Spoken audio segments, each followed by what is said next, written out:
Believe it or not, we've been hearing about Real ID for the last 20 years, but the deadline is finally approaching. May 7th is the day to watch out for.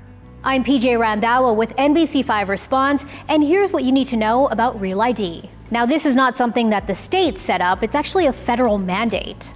So here's what a Real ID looks like compared to a traditional driver's license. The main difference, the Real ID has a star on it. So why do you even need a Real ID? You can use it to board domestic flights, enter federal and state buildings, but remember, you can't use it for international flights. You need a passport for that. Now, the cost for a Real ID varies. If you're getting the driver's license, it's $30. If you're getting the state ID, it's just $20. And if you just renewed your driver's license and it doesn't expire for at least another year, the Real ID will cost you just $5. Now, you can get the Real ID by making an appointment at the DMV closest to you. Go to ilsos.gov and click on the DMV appointment section.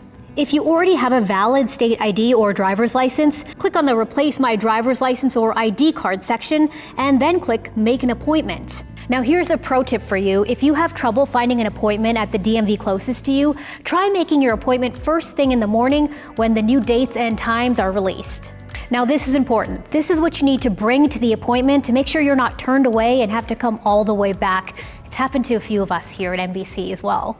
I think the document list is the most important, and that's the one that applicants, once they make their appointment online to come to a facility to get a Real ID processed, they should really look at their documents. So for proof of birth, they're bringing in their passport, and they come here, they have everything, and then they realize their passport's been expired. So look at your documents before coming in, making sure you're putting everything together. We need that Social Security, whether it's your Social Security card, your W-2 with the full social on it, and everything is online at ilsos.gov. There is a checklist for Real ID that they could print out and check off what they're bringing, because everything is listed on it. It's a perfect help to getting your Real ID. So to recap, here are some of the documents you may need in original hard copy format. You'll need one of the following three: a birth certificate, a valid US passport, or a permanent resident card.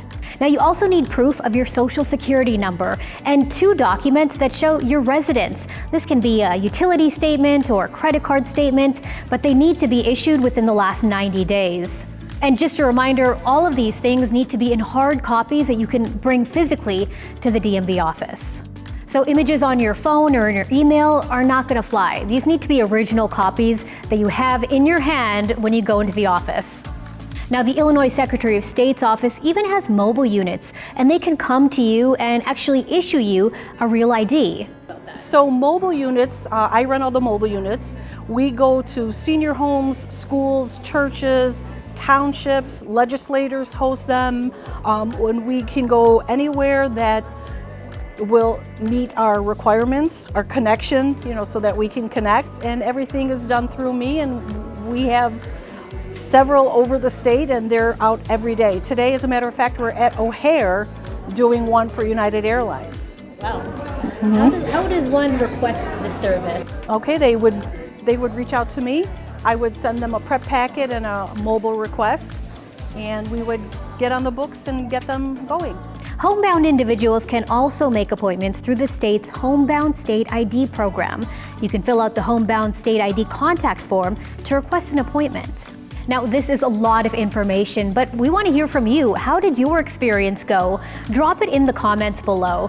And if you have any questions, go to NBCChicago.com and fill out our consumer complaint form, and we'll get back to you. For NBC5 Responds, I'm PJ Randhawa. Thanks for checking in.